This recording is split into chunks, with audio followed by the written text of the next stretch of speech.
Gopi Jana Vallabha Girivardhari.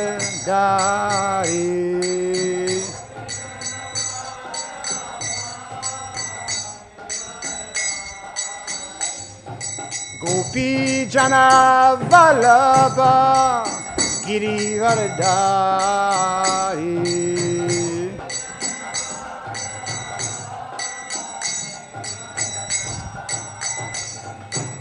Yashoda Nandana Brajajana Ranjana. Yashoda Nandana Brajajana Ranjana.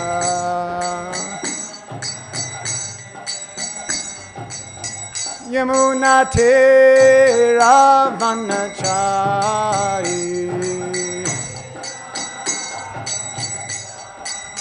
Yamuna Tera Vanachari.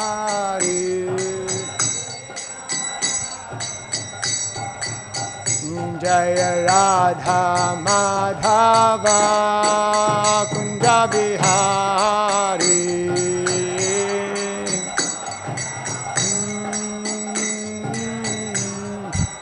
Jaya Radha Madhava Kunja Bihari.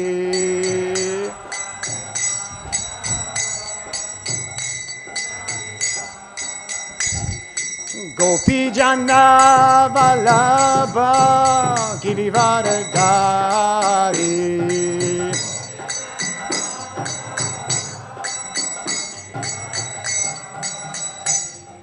Gopi Jana Vallabha Girivardhari.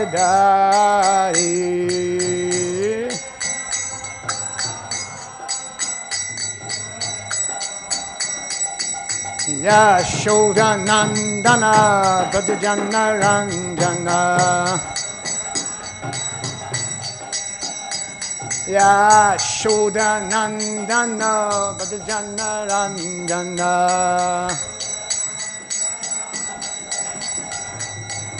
Yamuna Tera Vanachari.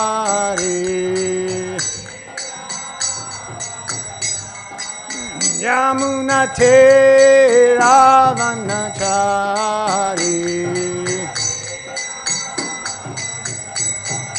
Jaya Radha Madhava Kunja Bihari.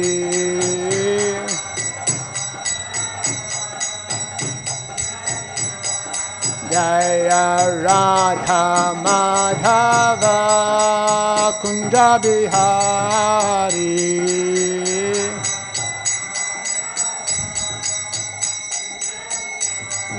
Jaya Radha Madhava Kunja Bihari.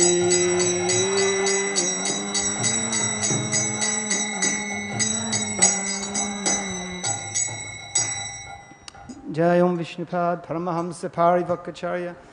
Astu Tarasata's Divine Grace, A.C. Bhaktivedanta Swami Srila Prabhupada ki, ISKCON VBT Founder Charya Srila Prabhupada ki, Jayam Viṣṇu-pad Paramahamsa Parivakacharya. Astu Tarasata's Divine Grace, Srimad Bhakti Siddhanta Saraswati Goswami Maharaj Prabhupada ki, Ananta Koti Vaishnava Vrinda ki, Namacharya Srila Haridas Thakur ki, Prem Sakho Shri Krishna Chaitanya Prabhu Nityananda Shri Advaita Gadadha Shri Vasadi Gaura Bhakta Vrinda ki, Shri Shri Radha Krishna Gopi Gopinath Shama Kund Radha Kund Giri Govardhan ki, Vrindavan Dham ki, Navadvip Mayapur Dham ki, Jagannath Puri Dham ki, Ganga Mai ki, Jamuna Devi ki, Srimati Tulsi Maharani ki, Shri Bhakti Devi ki, Grantaraj Srimad Bhagavatam ki, Go Premanandi.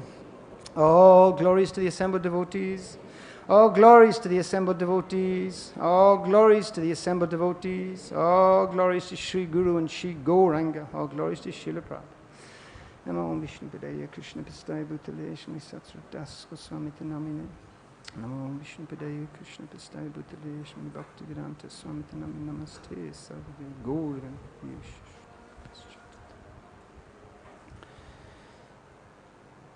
Om Namo Bhagavate Vasudevaya.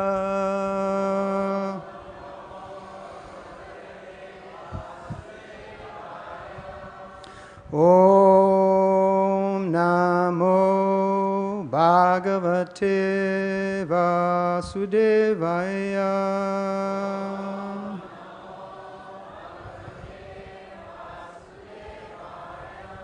Om Namo Bhagavate Vasudevaya.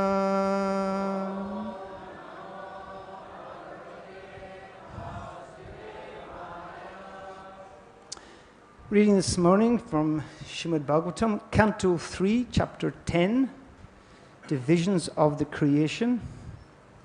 We are doing text 17, and we're also reading 18 and 19.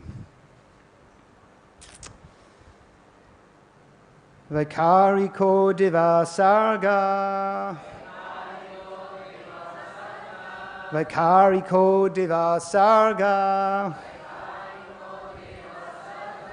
Pañcamo yan-mayaṁ manaḥ. Pañcamo yan-mayaṁ manaḥ. ṣaṣṭhas tu tamasaḥ sargo. ṣaṣṭhas tu tamasaḥ sargo. Yastva abuddhi-kṛtaḥ prabhoḥ. Yastva abuddhi-kṛtaḥ prabhoḥ. Vaikāriko deva-sargaḥ. pañcamo yan-mayaṁ manaḥ. ṣaṣṭhas tu tamasaḥ sargo. Yastva abuddhi-kṛtaḥ prabhoḥ. Okay.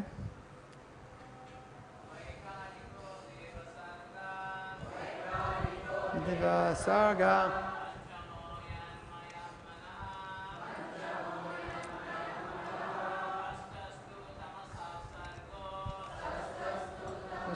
Sargo.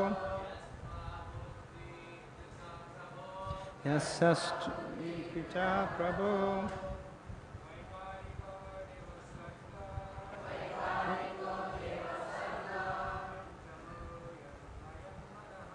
pañcamo yan-mayaṁ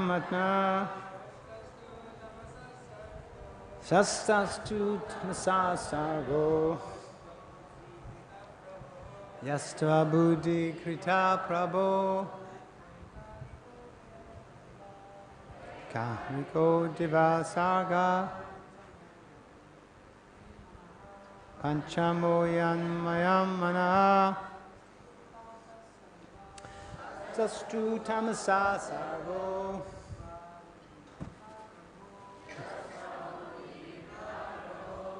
Ladies.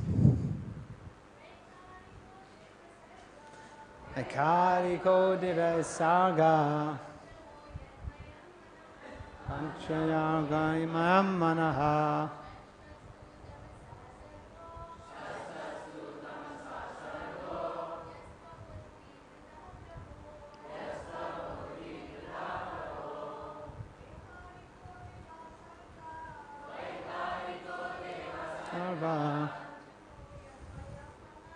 pañcamo yan-mayaṁ manaḥ.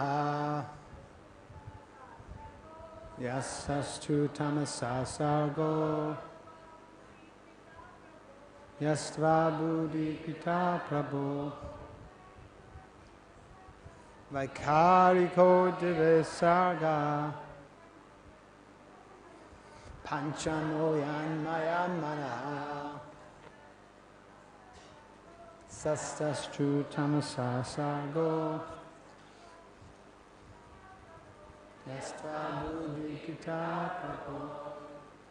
Vaikārikaḥ.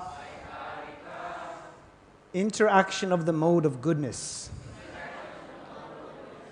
Deva, the demigods, or controlling deities. Sarga, creation. Pañcamaḥ. Fifth. Yat. That which. Mayam. Sum total. Manaḥ. Mind. ṣaṣṭhas. Sixth. To. But. Tamasaḥ. Of darkness. Sargaḥ. Creation. That which. To. Expletive. Abuddhi-kṛtaḥ. Made foolish. Prabhoḥ. Of the Master. Translation and purport by His Divine Grace, A.C. Bhaktivedanta Swami Srila Prabhupada Ki Jai. The fifth creation is that of the controlling deities by the interaction of the mode of goodness, of which the mind is the sum total. The sixth creation is the ignorant darkness of the living entity, by which the Master acts as a fool. Purport. The demigods in the higher planets are called Devas because they're all devotees of Lord Viṣṇu. Viṣṇu-bhaktaḥ smṛto daiva, asuras tad-viparyayaḥ. All the devotees of Lord Viṣṇu are Devas or demigods, whereas all others are asuras. That is the division of the Devas and the asuras. Devas are situated in the mode of goodness of material nature, whereas the asuras are situated in the modes of passion or ignorance. The demigods or controlling deities are entrusted with departmental management of all the different functions of the material world. For example, one of our sense organs, the eye, is connected by light. Light is distributed by the sun rays, and their controlling deity is the sun. Similarly, mind is controlled by the moon. All of the senses, both for working and for acquiring knowledge, are controlled by the different demigods. The demigods are assistants of the Lord in the management of material affairs. After the creation of the demigods, all entities are covered by the darkness of ignorance. Each and every living being in the material world is conditioned by his mentality of lording it over the resources of material nature. Although a living entity is the master of the material world, he is conditioned by ignorance, by the false impression of being the proprietor of material things. The energy of the Lord, called avidya, is the bewildering factor of the conditioned souls. The material nature is called avidya, or ignorance. But to the devotees of the Lord, engaged in pure devotional service, this energy becomes vidya, or pure knowledge. This is confirmed in Bhagavad Gita. The energy of the Lord transforms from Maha-maya to Yoga-maya and appears to pure devotees in her real feature. The material nature therefore appears to function in three phases: as the creative principle of the material world, as ignorance, and as knowledge. As disclosed in the previous verse, in the fourth creation, the power of knowledge is also created. The conditioned souls are not originally fools, but by the influence of the avidya function of material nature, they are made fools, and thus they are unable to utilize knowledge in the proper channel. By the influence of darkness, the conditioned soul forgets his relationship with the Supreme Lord and is overwhelmed by attachment, hatred, pride, ignorance, and false identification. The 5 kinds of illusion that cause material bondage. And then text 18. Sadime prakrita sarga vaikṛtaḥ napi me Sriṇu raju bhajo bhagavato lileyam hari medasaha. All the above are natural creations by the external energy of the Lord. Now hear from me about the creations by Brahma, who is an incarnation of the mode of passion, and who, in the matter of creation, has a brain like that of the personality of Godhead. Saptamo mukhya sargas tu sadvidas tastu samchaya vanaspatiyo sadilata tvakshara virudo dhrumaha. The seventh creation is that of the living entities, which are of 6 kinds. The fruit trees without flowers, trees and plants which exist until the fruit is ripe, creepers, pipe plants, creepers which have no support, and trees with flowers and fruits. Om Ganatimarandasya Gananjana Shtalakaya Chakshurun Militam Yena Tasmai Shri Gurave Namaha Shri Chaitanya Manobhistam Stapitam Yena Bhutale Svayam Rupa Kadam Mayam Dadati Svapadantikam Vandeham Shri Gurun Shri Yuta Padakamalam Shri Gurun Vaishnavamscha Shri Rupam Sagajatam Sahagana Raganatan Vitam Sujivam Savadvetam Savadutam Parijana Sahitam Krishna Chaitanya Devam Shri Radha Krishna Padan Sahagana Lalita Shri Vishakanvitamscha. He Krishna Karuna Sindhu Dina Bandhu Jagatpate Gopisha Gopika Kanta Radha Kanta Namostute Tapta Kanchana Gaurangi Radhe Brindavanishwari Vrishabhanu Sute Devi Pranamami Hari Priye Vancha kalpatarubhyascha kripa sindhu bhevyascha patitanam pavanebhyo vaishnavebhyo namo namaha. Shri Krishna Chaitanya Prabhu Nityananda Shri Advaita Gadadhara Shivasadi Gaura Bhakta Vrinda. Hare Krishna, Krishna Krishna, Hare Hare, Hare Rama, Rama Rama, Hare Hare. Hare Krishna. So anybody coming to expect to hear Syamananda Prabhu from Chowpatty, this is not him. This is Syamananda Das from Ireland / Radhadesh. So I'll try my best to speak my best ISKCON Radhadesh English. If I speak my Irish English, I'm afraid everybody will be falling asleep very fast. In Radhadesh, there's one senior Mataji who sits in the corner, very senior lady. And every so often I look at her, and she's going, then I know, okay, slow down. I'm speaking too fast, so I shall try my best to stay conscious. If I get excited, I tend to speed up, so I'll try to.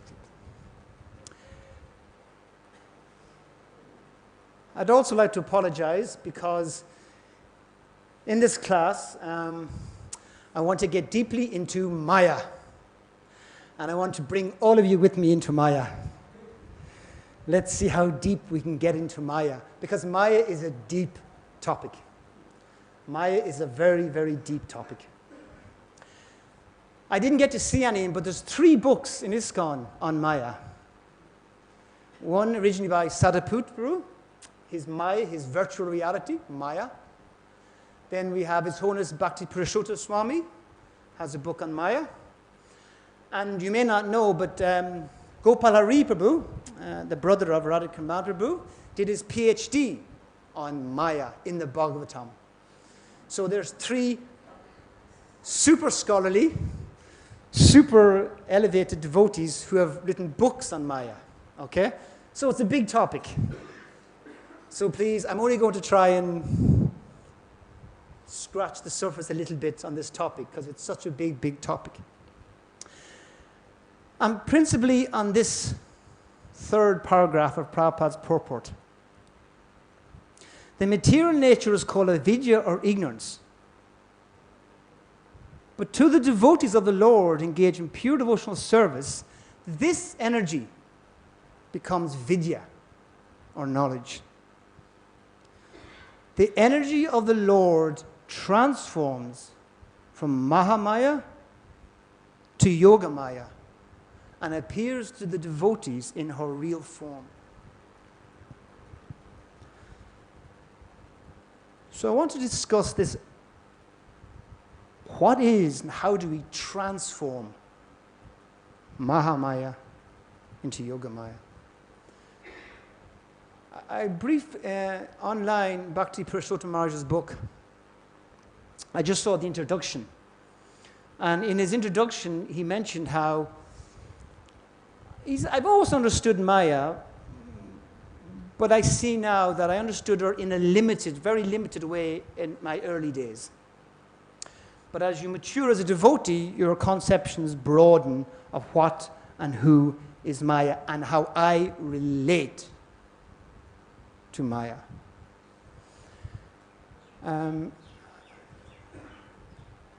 one little story from 26 2nd Avenue when His Holiness Satsvarupa Maharaj, in his early zealous understanding of Krishna consciousness, meant you had to give up all attachments. All attachments given up. That's a devotee. And he was attached to books, to reading and writing books. So just before he joined, he burned everything. He decided, this is it. This is my surrender to Krishna. I'm burning all my writings and books. And then shortly after, he was talking with Hayagriva Prabhu. And Satsvarupa Maharaj was telling him, oh, I have made this surrender to Maya. I've burned all my books. And I've burned all my writings.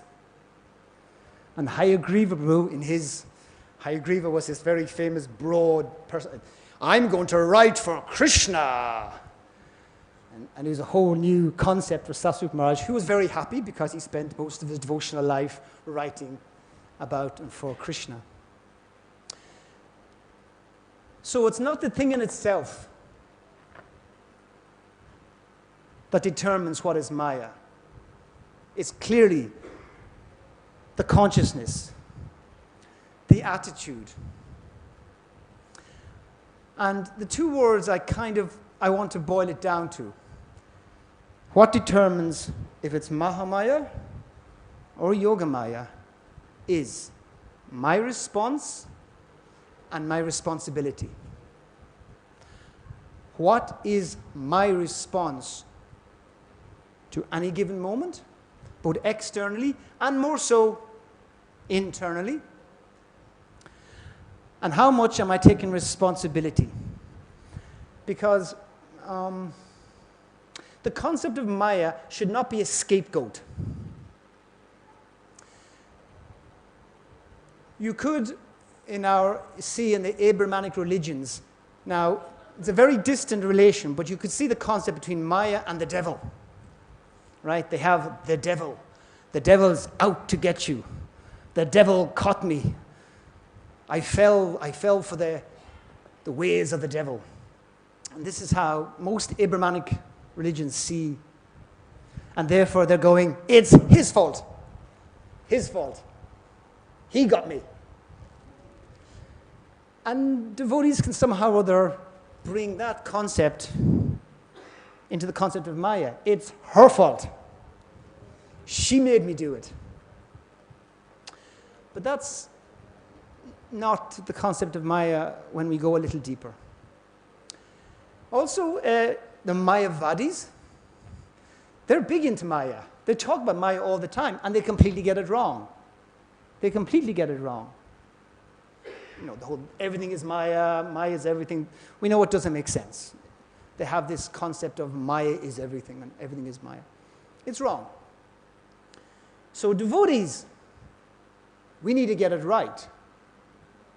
We need to be clear for ourselves and for our preaching what is Maya, because Maya is an amazing concept.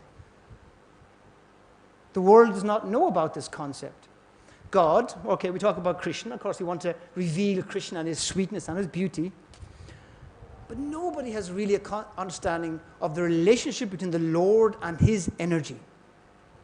That is completely unique to the Vaishnava philosophy. And Gopala Ripu, in his talk about his book, he said many Western scholars, they appreciate Krishna a little bit, but they really like Maya as a philosophical, academic concept, because they can see it resolves so much for the religions of the world when you understand there is this energy, it does play an opposing role, but it's subordinate to your desires, your mind, your attitude, your thoughts, your concepts. That determines everything. When I was thinking about also, we have the famous verse in the Chatur Sloki, the second verse. I don't do Sanskrit, unfortunately. I wish I could. But the paraphrase of the verse is that if you see something of value, if you think something is of value, but is not related to Krishna, that is completely illusion. There is no possibility of anything having any value, and you can expand that. Any beauty, any opulence, any wealth, any creativity, anything. There's no possibility without it having relation to Krishna, because all these come from Krishna. And in the purport, Srila Prabhupada uses the word 7 times. He uses the word concept. Due to this misconception, due to the concept of I am the Lord, due to the conception that I am here to enjoy, due to the conception that I am this body and things around me are for me to enjoy and control, to this concept, I have to struggle with Maya. Because once I have this concept, I'm under Mahamaya. Now, of course, I think before I overemphasize that point, Maya is also a person. We could roughly explain Maya in three senses. Maya, that which creates this world, that personality whose service is to create this world. Maya, as in that which creates the human condition, the illusion condition of the living entities. And Maya, in her original sense, as the facilitator and creator of all Krishna's pastimes. And it's the one Maya. It is Krishna's energy. But it plays different roles depending on her service. And Prabhupada uses different examples to explain Maya. Of course, meanings of Maya. Just a little moment. What are some of the general meanings Prabhupada gives for Maya? Anybody like to bring? That which is not. Maya. That which is not. Prabhupada says that many, many times. Yes. Anything else? Illusion. Maya, illusion. Yes. Anything else?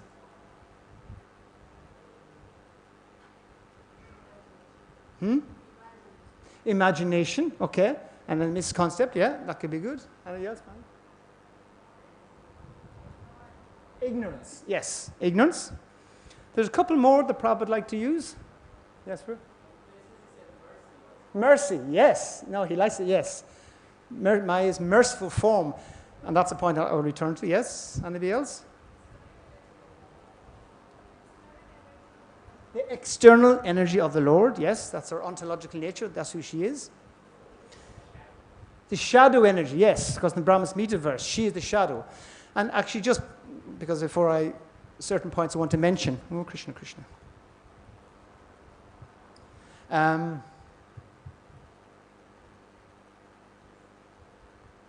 Godhead is light, nescience is darkness. Where there is Godhead, there is no nescience. So we know this is a very important something for Prabhupada across the top of every Bhakti Godhead. And so he always explained that in the light there is no darkness. There cannot be any darkness in the light. Darkness is created when you turn from the light. So when you turn from the sun, then you create the shadow. The shadow that is termed Mahamaya. We turn from the Lord, we turn from the light, we create the shadow, which then works completely on the direction of the Lord. Maya, of course, just means energy also. Prabhupada sometimes, a few times, being light-hearted, says, Maya is something wonderful. He says, Maya is something wonderful, he would say, like, to understand her. She's an amazing attitude like that. But one interesting expression that seems obvious enough, Maya. Ma. I don't know how many nationalities we have in this room, but Ma in nearly every language means mother. She's our mother. Every language word, Ma. Ma is there. So she's the creative mother of everything. She creates the material world, and we know she's doing everything in the spiritual world, the pastime. She's the creative mother energy of the Lord. So we can see her like that. And there's 3 ways we can meditate on Maya in her service. And Prabhupada most commonly used like the police or the jail. Then there was also the teacher and then the parent. We can see Maya in these 3 roles, which are, none of them are enemies, none of them are bad, right? Prabhupada would often say, the prison, different departments of the government, to the government they're all the same. But if you're either following the laws, you live outside the prison, or you follow the laws in the prison. And when you're in the prison, then you're forced to do what the prison guard tells you. I also just like the point of police in general. I think it's pretty universal. If a police officer walked in here now, most of us would go, oh, there's the police officer. But if I saw somebody react all fearful and all like, uh-oh, they've found me out. We're only fearful for the police when we know we've done something wrong. So we are meant to have a fear of Maya. But that fear will only last as long as we know in our hearts we are doing something wrong. And specifically as devotees. This is specifically for devotees. Because we know, we have heard so many times that Krishna is the supreme enjoyer, master, and Bhutan.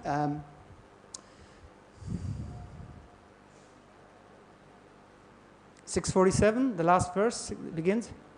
Sarvalokam Hishram. Bhutanam yatapasham sarvalokam heshram. Siddham sarv bhutanam yatvigyanam shanti richiti. Krishna is the controller, enjoyer, and friend. We've heard it many times. We believe it. But how much in our heart have we embraced that? How much in our heart do we see we haven't still holding on to, I am the enjoyer, I am the controller, and I'm the friend? And I was thinking also this thing, that Maya, our relationship with Maya will constantly have a subtle evolution as devotees. How she more subtly addresses that which is in our heart, which is a misconception, which blocks me from entering the spiritual world. Because we hear the interesting story of Jad Bharat, how the Bhagavatam glorifies how much he renounced so many things. He was a great king, he renounced everything, went to the forest, and attained the platform of Bhava Bhakti. But from the platform of Bhava, he fell down. And what was his fall down? Was it intoxication, illicit sex, gambling? Was it? No, it wasn't them. It was what? But specifically, another word, it was compassion. It was his misplaced compassion. Now, compassion? I know I'm desperately trying to be more compassionate. It's a quality of a sadhu. But at his level, what was expected of him was to have the complete understanding of compassion. But he had a misplaced compassion for this beautiful little baby deer. How much we would fall down. We see baby anything, baby dog, baby cat, baby. We go, oh. It's interesting, babies have invoked that compassion. So as devotees, we will need to constantly revisit and revise and re-examine what for me right now is Maya. It's interesting, yesterday in the class Prabhupada gave, he discussed Maya actually quite a lot. And I looked up the class afterwards, and there's one reference I'd like to repeat. Prabhupada said yesterday in the class, the only difficulty is that I cannot give up these sinful activities. I cannot give up smoking. I cannot give up drinking. I cannot give up meat eating. I cannot give up gambling. I cannot give up illicit sex. Who's Prabhupada pointing the finger out there? Very clearly ourselves. That is difficulty. Otherwise, to serve Krishna is not at all difficult. There is no difficulty. But I cannot give up these services. I cannot give up the service of my sinful activities. So a devotee, specifically a devotee, when we want to meditate on the movement from it's a specifically passionate topic of mine, the movement from the Kanistha Adhikari to the Madhyama Adhikari platform. And the difference primarily will be, because we hear that the Kanistha Adhikari knows the philosophy, can be first class following everything, but their idea is still too much about themselves. Still, too much the hankara is firmly at the center. The Madhyama Adhikari is starting to realize more and more that it's about my mistakes, my attitude, my responses to the world. The Kanistha will always do this. It was him, it was her, it was them, it was my parents, it was my teacher, it was my guru, it was my temple president, it was my temple commander. Anybody and everybody except myself.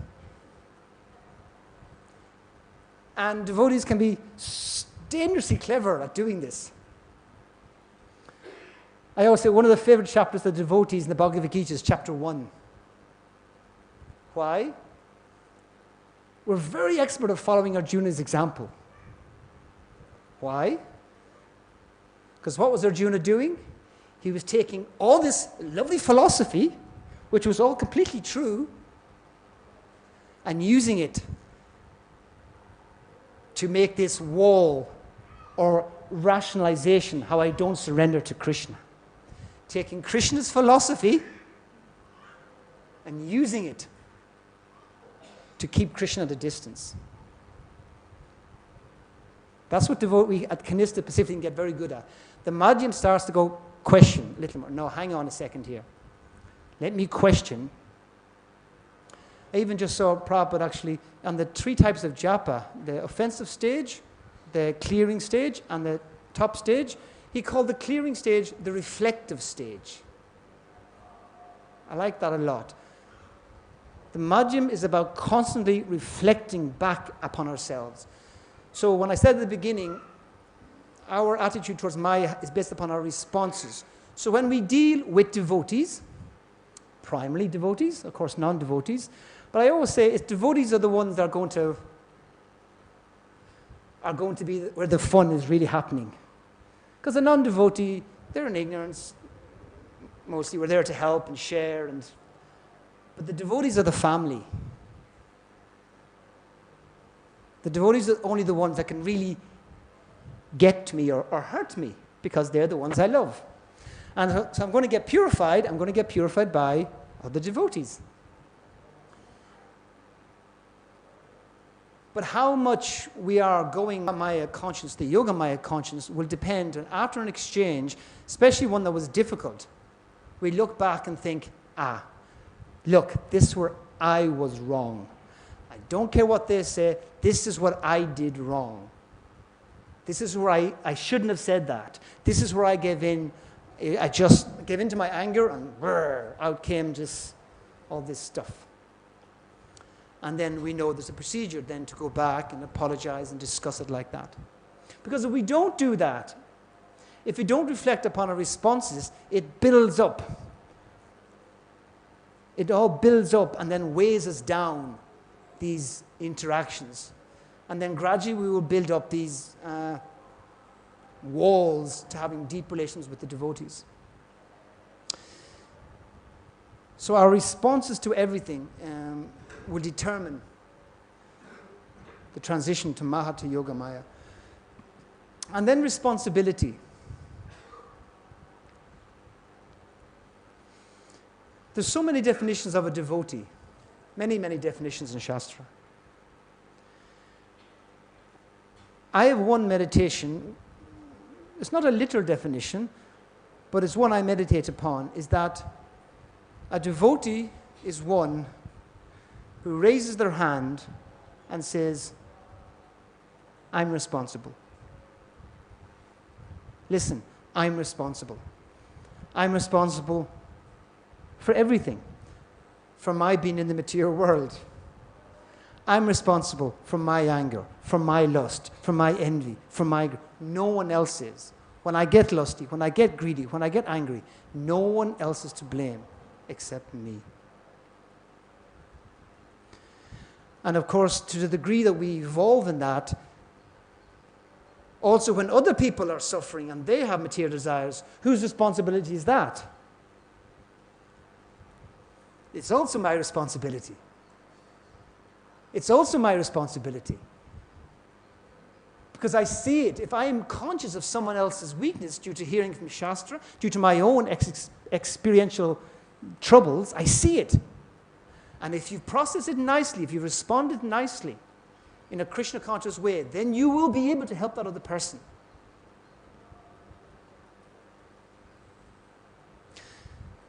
There's one devotee, and I won't go into the details of it, but one devotee who went through an extremely, extremely difficult time.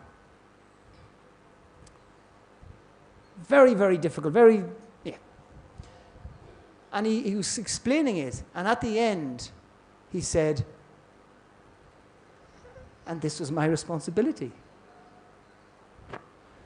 And it had such a profound weight, but because he was so convinced that this was my responsibility, the suffering I went through, his ability to help others is amazing. Amazing ability to help other people. Because his heart has genuinely processed the sufferings that he's gone through in a Krishna-conscious Yoga Maya way.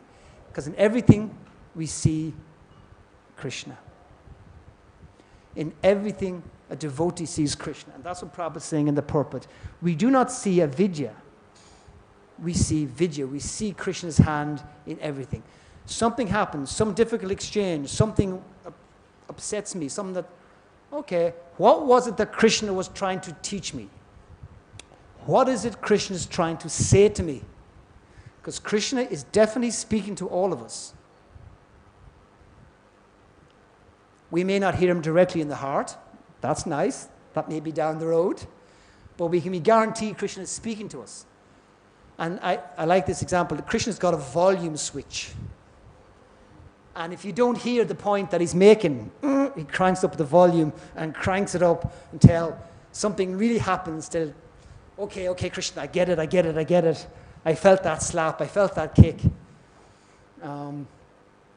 I see what it is, Krishna. I see you're trying to get something through to me. Okay, let me hear your voice, Krishna. Let me hear, what is it I need to learn right now?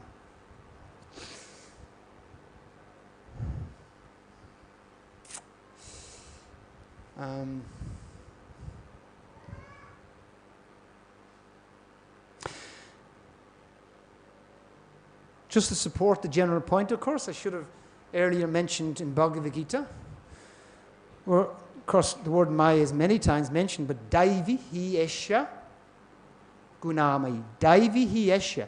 This divine energy of mine, which is very difficult to overcome, but it's the divine energy of mine. And in chapter 7 also, yoga prakash, this curtain, this yoga maya, is a curtain between me and the conditioned living entities.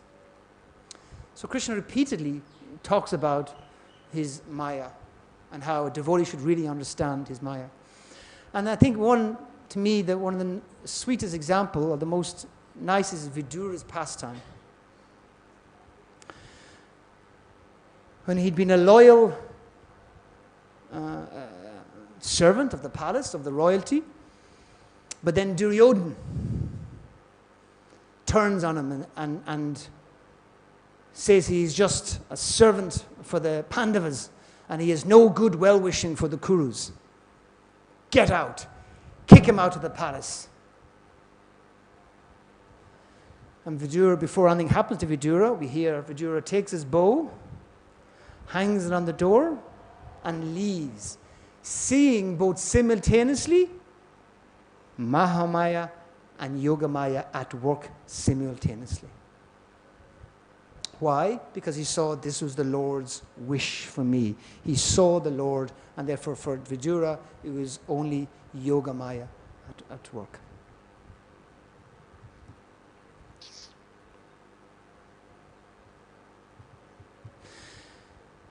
Okay. I should leave some time for questions.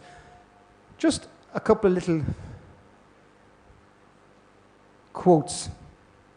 Oh, there's one nice little, I'm reading Srila Prabhupada's letters.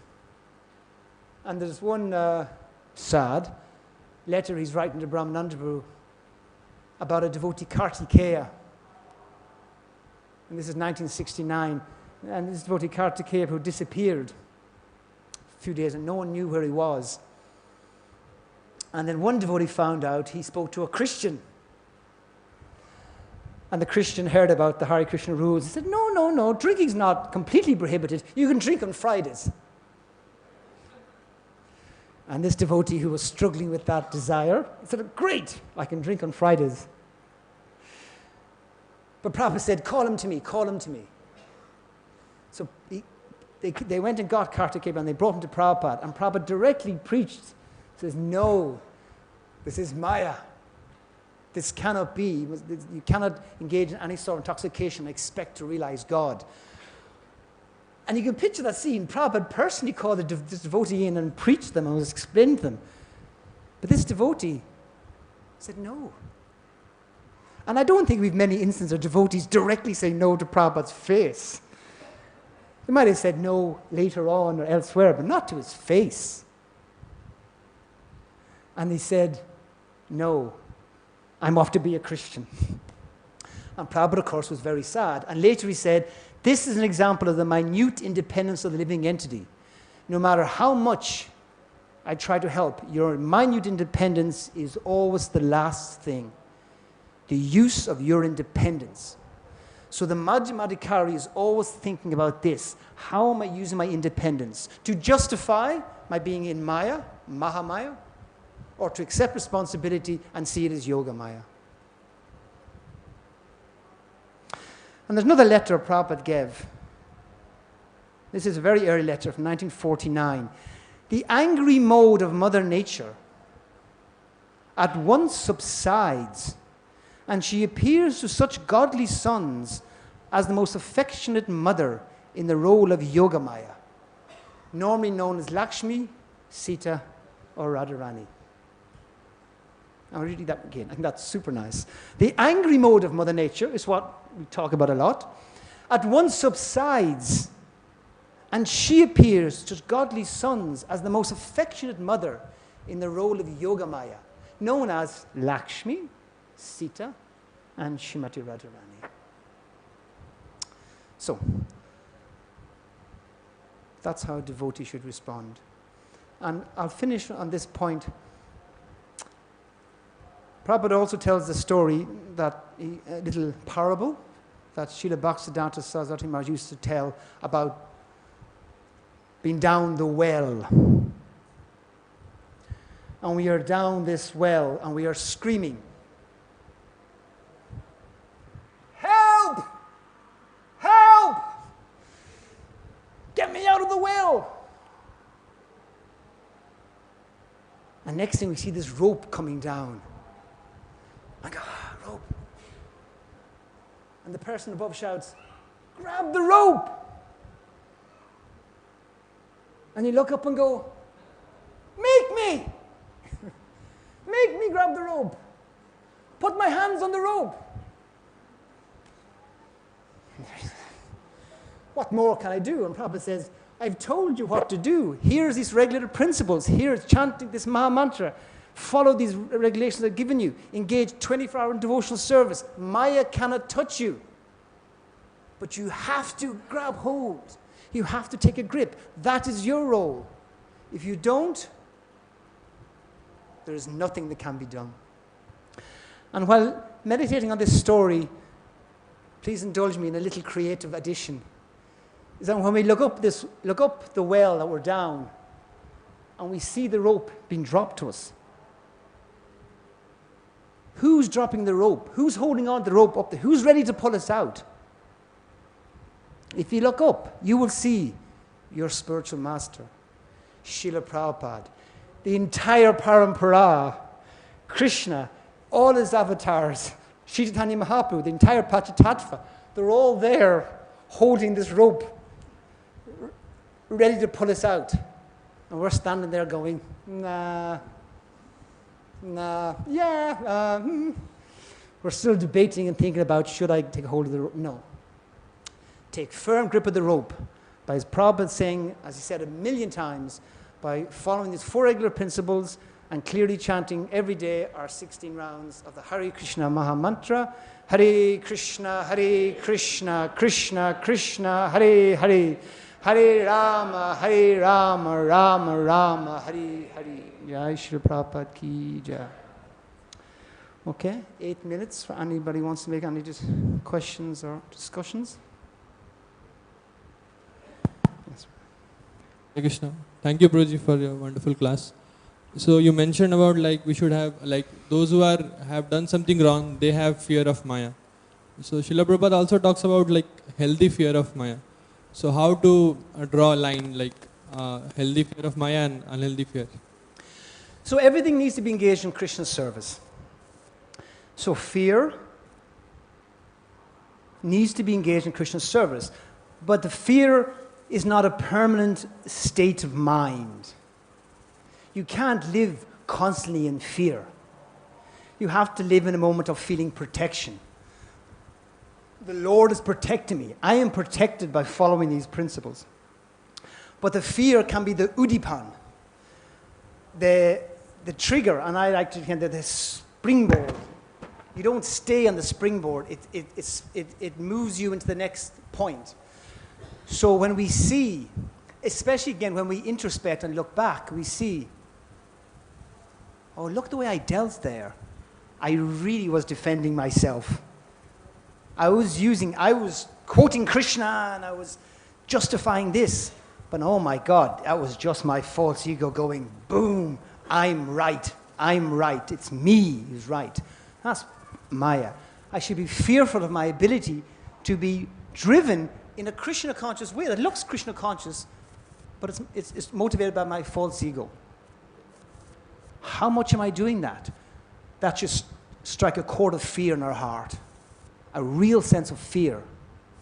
But then that fear is a springboard to take to a nicer, a more serious level of Krishna consciousness, to feel more the protection of the Lord. So these emotions, all emotions can be used as udipans for deeper Krishna consciousness. They don't become the permanent state of mind. You can't walk around going, I can't look, out of fear. It's not a healthy state. So we use these emotions, we acknowledge them, and they're springboards, not permanent states of mind. Okay, is that okay, Prabhu? We have a Rameshwaru here.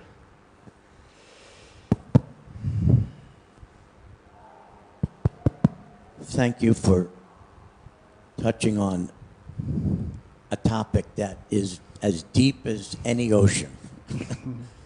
So I just wanted to share my understanding of being at war with Maya. Mm-hmm.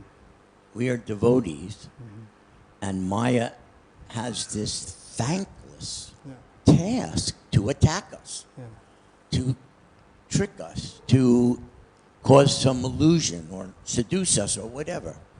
So after this lifetime of studying and thinking about this, my realization is Maya is never going to stop trying to trick me to fall down. And my response should be, no matter what, I will pick myself up and fight back. Okay. That's what I've realized after a lifetime of being attacked by Maya. So to respond to that, because Prabhupada often, when he refers to Maya, he says she's often whispering in our ears. Maya says, oh, these devotees, they're not so, look at them, they're not so advanced. Look how much people are enjoying out there. You're missing so much.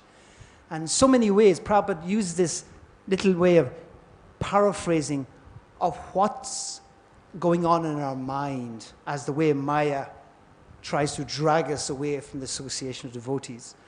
So I always think it still boils down existentially to what's going on, the thoughts in my mind that are obviously coming from my time in the material world, so many attachments and illusions. And that's why, again, my response to them, that fight, boils down to how quickly I'm ready to reject that thought. No. Outside the association, what's this expression do? Living with devotees is difficult. Living without devotees is impossible. It's just no. So the way Maya gets to us is through our delusions, our internal concepts, our thoughts, which lead us away from Maya. And also, I like your point, Prabhupada says, thankless task. He used that expression a lot, thankless task. And I was thinking, actually, it's everybody. Krishna didn't want to create this material world. We wanted it, and he facilitated it. Maya doesn't want to make us suffer, but we do, because for our betterment. And even Lord Brahma, at the end of this text, actually, we had the 5 kinds of illusion. When Brahma creates these 5 types of illusion, he feels really bad. He feels like, what am I doing? I'm creating all these things which are going to bewilder my fellow jivas. So the whole line of all these things which are there because we have come along and said, I want to try for something separate from Krishna. And everybody's sad about it. Krishna's sad, Maya's sad, Lord Brahma is sad, Lord Shiva. Everyone's unhappy. We're unhappy. But still, therefore, their rectification, the purification, the reformation of the soul must be there. And therefore, Maya has her job to do. And also, we can conclude it by saying, Maya will not let anything go back to disturb Krishna, Prabhupada says. You cannot go back with any desire in your heart except 100% pure, unadulterated service for Krishna. That's all that can get you into the spiritual world. And if you have some little attachment, that's a disturbance. Therefore, Maya's got to get it out. And therefore, you will have more fights with our Maya. Okay, thank you. Here we go. Okay, yes.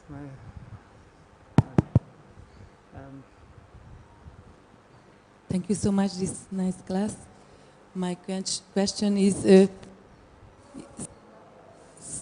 somebody surrender to God. This person, Durga Devi, Maya Devi, help him, serve him. This is true? I had the microphone broke. One more time, Mataji? So somebody who wants surrender, promise to God, I want surrender to you. This person, after Durga Devi Yoga, Maya Devi help him. Yes. Yeah. I mean, the point is, when we want to do anything in the material world, if we want to desire, like the point of the first part of the purport, we can do nothing. We don't do anything. We just have these desires, and then everything is facilitated and arranged for us. by the demigods, by Durga, by Mahamaya. Everything is facilitated for us. We just desire. And then we have to go to somebody to give us the means to experience our desires. So yes, so people, if I understand correctly, people go to Durga and that, requesting something, and then, yeah, she gives. But then we suffer as well because she doesn't give us what we really want, and that's Krishna. Thank you. Thank you. And then this melody, yeah. Okay.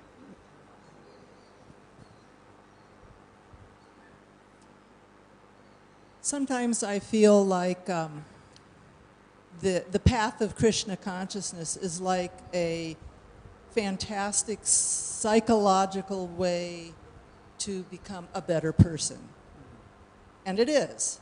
It is. And so we try for that because we know it's the right thing to do. And then sometimes we have a glimpse of the spiritual world. For want of a better way to say it, we have a glimpse of a darshan. We realize we have experienced something beyond this world. So my question is, how is it possible for us to have these bright spots, these very bright spots within our Krishna conscious lives, when on the other hand, we have to become completely pure to enter into the spiritual world? So what is happening? Okay. This is where it's really good to know the science of Krishna consciousness, and Prabhupada gave us the nectar of devotion very early on. Because in the nectar of devotion, we hear that even in the stage of sadhana bhakti, we get chaya, we get glimpses, we get drops. What's the word? We get ratyabhas, we get the shadow of the real thing. We can get an indication of the real thing, even in the stage of Vaidhi sadhana bhakti. We can get glimpses, especially when we do our sadhana really, really nicely. I always tell devotees at kirtan melas, if you go into a kirtan, there's only one qualification to directly experience Krishna. Just stay in the kirtan. Especially if it's a 2-hour, 3-hour kirtan. You will get a glimpse because Krishna has made it so tangible in the holy name. But we have to understand when we get it, it is a shadow or a drop of what the real thing is. And compared to where we were at and the dryness of the desert of the material world, this drop is amazing. A glimpse is really amazing in perspective. But when we know the philosophy, we shouldn't think, now I've made it. I saw Krishna. No. And devotees can do that easily. They can get carried away with their little glimpse that Krishna definitely gives to us. And of course, Krishna is the supreme Svarat. He can do what he wants. And if we please him, he will give us glimpses, 100%. But we should be constantly fixing the philosophy, knowing that this is the glimpse, and this is where I've got to go yet. I still have, look at the rest of my heart, look how attached, look at my last interaction with that devotee, look at my lack of compassion, look at my everything about myself, look how attached I am to eating and sleeping. Obviously, I'm not very elevated. So I keep it in the context, but honor the fact that Krishna can give me lovely glimpses, but it's just the shadow of the real thing. So this shadow is a real shadow, not a Maya shadow. Correct. No. It's the term Rupa Goswami gives. We get a shadow taste, and then he says there's two types. There's the pratibimba and the reflective. He analyzed it more. But no, these are real. Sorry, in this sense, this word shadow has been used differently. This is a shadow, some indication of the shape of the taste of spiritual life. And Krishna can give them to us, especially in good kirtan. We know in good kirtan and good kanta, we can taste Krishna. And yes. Every one of us experiences what that devotee was talking about. Yes. Because that's the process of Krishna consciousness. There's also one famous quote from Prabhupada, even when we're conditioned souls. When we take one step towards Krishna, he will take 10 steps towards us. That's a quote from Prabhupada. Yes. So that's what she's experiencing. Yes. Very nice. And actually, sometimes Prabhupada says he in his Super Shabbat, it take 10, 20, 100 steps. Prabhupada says some of these steps Krishna will give us. Because Krishna is more eager to get us back than we are to go back. So when we chant Hare Krishna, we make some endeavor. We can't underestimate how much Krishna will reciprocate to us. Okay, so Grantaraj Srimad Bhagavatam ki, Srila Prabhupada ki.